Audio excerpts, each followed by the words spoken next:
रखती है।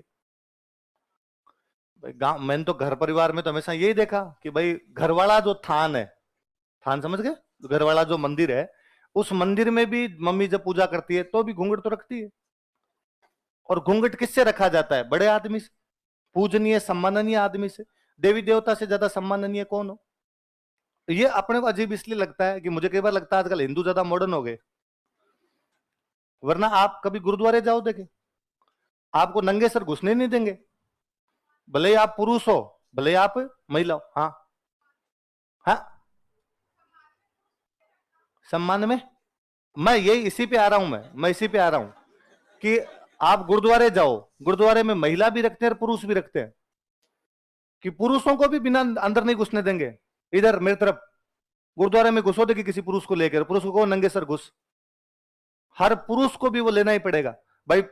होता क्या था पहले, तो अपने पुरुष, वापस सुनना मेरी बात को, पुरुष ही घर से नंगे सर निकलता ही नहीं था। दादाजी की उम्र का हर आदमी आज भी सिर पे कुछ ना कुछ लेके निकलता है। पगड़ी रखते थे, साफे रखते थे, आजकल अपने वो रखने बंद कर दी। सिख आज भी पगड़ियां रखते हैं। मेरे जैसा कोई आदमी गुरुद्वारे में जाना चाहे तो वो कहते हैं भाई तेरा रुमाल निकाल के ऊपर रख ले। मैं कहूं रुमाल मेरे पास नहीं है तो हम दे देंगे। हर गुरुद्वारे के बाहर व्यवस्था है कि वो रुमाल रखते हैं, ये लेके अंदर घुस, हमारी व्यवस्था है, इस व्यवस्था को बनाए रख। महिलाएं हैं, महिलाएं नॉर्मली चुन्नी उन्नी रखती है तो अपने सिर पे वो चुन्नी ले ली जाए, घुस लिया जाए। मस्जिद है, सिर्फ साफ साफ ही कायदा कहता है। चर्च के अंदर व्यवस्था देखोगे आप इस प्रकार की। ये हिंदुओं वाले में थोड़ी मॉडर्न ज्यादा हुए, तो कहा जा सिमरन, जो जैसे घुसना चाहे वैसे घुसे। इसलिए जब मैं ये पढ़ाता हूं तो कोई पूछ लेता सर घूंघट क्यों करवाते, मुझे लगता है यार ये रखते ही हैं। ये बहुत नॉर्मल सी बात है कि बिना घूंघट के वैसे करते ही नहीं है कि भाई सिर पे पल्लू थोड़ा सा। घूंघट का मतलब ये नहीं कि पूरा खिंचान बाद में का। घूंघट का मतलब भाई सिर ढका हुआ रहना चाहिए, सिर आपका नंगा नहीं रहना चाहिए, ढके हुए सर के साथ पूजा कर ली जानी चाहिए। और ये भारत में हर चीजों को जो जेंडर से जोड़ देते हो, इससे बुरा कुछ ही नहीं है। भारत में खूब सारे मंदिर ऐसे हैं जिसमें पुरुषों को घुसने नहीं देते, बाहर लिखा हुआ है पुरुषों का आना वर्जित है, यहां केवल महिलाएं ही आ सकती है। ऐसे ऐसे मंदिर मिल जाएंगे हिमाचल प्रदेश उत्तराखंड साइड में आपको। तो मुझे बड़ी हैरानी हुई थी कि 2-3 साल पहले वो केरला वाला एक मुद्दा हुआ था, सबरीमला, कि भगवान विष्णु का एक अवतार है साउथ में अयप्पा, और अयप्पा के मंदिर में कोई भी घुस सकता है, कोई भी, महिलाएं भी घुस सकती है, पुरुष भी घुस सकते हैं। एक सबरीमला एक ऐसी जगह है जहां पर यह कहा गया कि 8 साल से ऊपर और 55 साल से कम उम्र की महिलाएं, इस बीच के एज की जो महिलाएं वो यहां पर नहीं आएगी। ऐसा उनका विश्वास है कि अयप्पा ने यहां पर अपना कुछ समय बिताया था और उस समय अयप्पा ने कहा था कि महिलाओं के दर्शन वगैरह नहीं करूंगा, तो महिलाओं के सामने नहीं आते थे।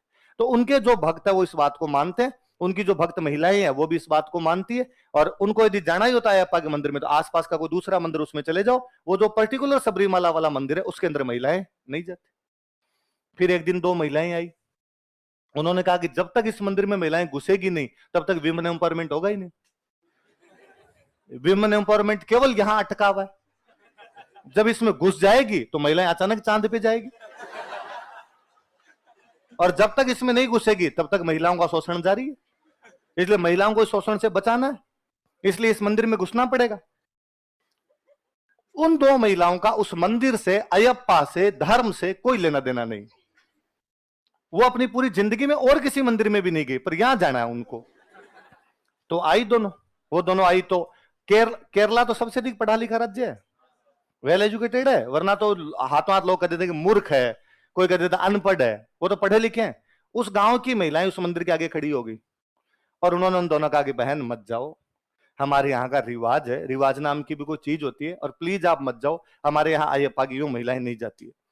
तो उन्होंने सुप्रीम कोर्ट में अर्जी लगा दी। उन्होंने कहा भाई सुप्रीम कोर्ट क्या कर रहा है भारत में, महिलाओं का शोषण हो रहा है और ध्यान नहीं जा रहा तुम्हारा, और हमने यदि ये बीड़ा उठाया है कि महिलाओं के शोषण को दूर करना है तो इसमें घुसाया जाए।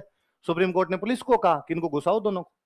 पुलिस को पता था कि दिन में लेके गए तो लोग वहां सामने खड़े, वो अंदर घुसने नहीं देंगे, तो पुलिस एक दिन रात को लेके गई 2-1 बजे, और 2-1 बजे लेके उन महिलाओं को अंदर घुसाया, भाई देख लो तुम। वो दोनों अंदर जाके, उस दिन के बाद भारत में महिला सशक्तिकरण पूरा ऊंचा है, शोषण बंद हो गया भाई, 2 तो पहुंच ही गई। कितनी मूर्खता है। और तब लोगों ने बड़े बड़े आर्टिकल और छापे, ये देखिए महिलाओं के साथ शोषण, ये देखिए। अरे मैं ऐसे 100 मंदिर दिखा दूं जिनमें पुरुषों को जाना बैन है और उनके अंदर है कि महिलाएं ही जाएगी। आपको असम साइड में ऐसे ऐसे मंदिर मिल जाएंगे जिनमें पर्टिकुलर दिन तय किए हुए, इन दिनों के अंदर पुरुष नहीं जाएंगे। एक महिला से संबंधित जो जो चीजें होती है वो देवियों के साथ में सारी चीजें जुड़ी हुई है। तो ये तमाम चीजें। फिर दूसरी बात, ये रीति रिवाज है। वैसे ही मंदिर में कितने जाते हैं अपने, थोड़े सालों में ये भी मिटमुटा जाएगा। जैसे जैसे एजुकेशन आएगी उसके साथ चीजें चेंज होती चली जाती है। सामाजिक मूल्य हमेशा देश काल परिस्थितियों के अनुरूप होते हैं। जो जैसे देश होते हैं वहां के सामाजिक मूल्य उसी प्रकार के होते हैं। मैं एक चर्च में था, मुझे याद है रशिया के अंदर किसी चर्च के अंदर थे, तो वहां महिलाएं सिर पे किसी की कुछ ही नहीं, हम पुरुषों को सबका आगे लो रे फटाफट रुमाल लो वरना अंदर नहीं घुसने देंगे। अगलों का रिवाज। आप वहां जाके कहोगे इसी वजह से पुरुष पीड़ित है आज, और पुरुषों का यह अपमान नहीं सहेगा हिंदुस्तान, मैं अनशन करूंगा यहां पर बैठ। ले लो यार चुपचाप 2 मिनट जाके अंदर जाके ना हाथ जोड़ के बाहर आ जाएंगे, उसके बाद और क्या होगा ज्यादा से ज्यादा अपना। पर अपने भारत में भांति भांति के लोग हैं, तो मुझे लगता है अभी तक उन 2 महिलाओं की नजर इधर नहीं है, आशापुरा माता पे, वरना वो इधर आएगी। ये शोषण यह है, कितने सालों से एक महिला को घूंघट के नीचे दबा कर रखा जा रहा है, इससे बड़ा शोषण क्या होगा। और मेहंदी तक नहीं लगा सकती, इतना क्रूअल सिस्टम है तुम्हारा कि एक महिला को सजने संवरने का अधिकार भी नहीं है। ऐसी माता जी किस काम की जो आपको सजने का मौका ही ना दे। अरे तो मत मान लो यार इस माता जी, राजस्थान में बाटा बाटा बोहमी है, और किसी को मान लो यार। पर है अपने यूं किसी चीज को लेके पढ़ते हैं, उस चीज को लेके आ जाते हैं। तो जेंडर वाली बातें नहीं होती है कि पुरुष को भी रखना चाहिए महिला को रखना चाहिए। अब पुरुष के घूंघट निकलवाना बाकी है, निकल लेगा, थोड़े दिन में निकाल लेगा, मत चिंता करो तुम। और कहा मैं घूंघट की तो जब भी बात करता हूं मुझे लगता है घूंघट कौन रखता है आजकल। खत्म। बीच में अशोक गहलोत सरकार ने कहा कि पर्दा प्रथा समाप्त करेंगे, मैं है कहां, तो किसको समाप्त कराओगे, कहां समाप्त, घरों में बचे। अरे घूंघट देखे नहीं आपने, है केवल आप बोलते ही हो। मम्मी वाली पीढ़ी ने देख दाख लिए घूंघट, जब देवर से भी करते थे, ननद से भी करते थे, सासू से भी करना पड़ता था। आजकल ले दे के बचाया कि कोई ससुर जेठ है उनके सामने पल्लू खींचना है, वो भी पतलो दुपट्टो तेरो मुंह दिखे वाली।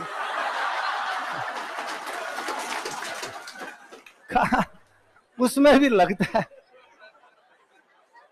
शादी के टाइम में सबसे मॉडर्न ईसाई, सबसे मॉडर्न यूरोप वाले, उनमें भी लड़कियां शादी के टाइम तो इतना लंबा ले रही है। सबके पड़े हैं लंबे लंबे पड़े हैं एकदम, तो फैशन है, अपने भी कहा जाएगा फैशन है। तो अब पर्दा पर था, फिर कई बार लोग कहते हैं नहीं घूंघट तो होते हैं, तो फिर लाओ अपनी मम्मी को या अपने परिवार की किसी महिला को लाओ WTP घुमाओ और बताओ यहाँ कितनी घूंघट में घूम रही है। गांव वाली महिला यहां आके भी रख रही है क्या घूंघट, यहाँ WTP में कितनी देखी। मैं तो अनपढ़ से अनपढ़ महिला को लेके जाओ, गांव वाली महिला गांव वाली बस में जब बैठती है ना तो घूंघट यहां लाती है। अब इस गांव से पीछा छुड़ा, अगले गांव में अपने को कोई नहीं जानता, यहां किस बात की घूंघट है। घूंघट वहीं तो कर रहे हैं जहां किसी को जानते हैं। कि भाई मार्केट भी गए और साथ में मम्मी है, फिर अचानक अपने कहते हैं अरे वो अंकल है, तो मम्मी को लगता है भाई इसके पापा के साथ के इनसे घूंघट कर लिया जाए, वरना जहां कोई नहीं जानता वहां कोई घूंघट नहीं। तो पर्दा पर था। है आसपास आशीर्वाद, शादी के बाद जो आशीर्वाद समारोह होता है उसमें हट जाता है। लो ये मॉडर्न लोग देखो, आशीर्वाद, जैसे आशीर्वाद ग्रहण किया उसने कहा अब नहीं रखूंगी मैं। तो लड़कियों प्रथा क्या होती है तुमने देखा नहीं है। ये मम्मी वाली पीढ़ियां देख दाग गई, जब यूं डोकरियां आई थी, बूढ़ी डोकरियां, तो दादी जी की उम्र वाली थी, वो खोड़ली हुआ करती थी और वो सारा दिन रखती थी कि नहीं बीनने की इतना भी ऊंचा नहीं होना चाहिए, वो थे घूंघट। बाकी प्रथा ना सार्वजनिक स्थानों पर तो पूरी तरीके से हट गए, है ही नहीं सार्वजनिक स्थानों पर। और आजकल तो उल्टा मुझे वापस लगता है कि पढ़ी लिखी लड़कियां तुम ट्रेंड वापस लाई हो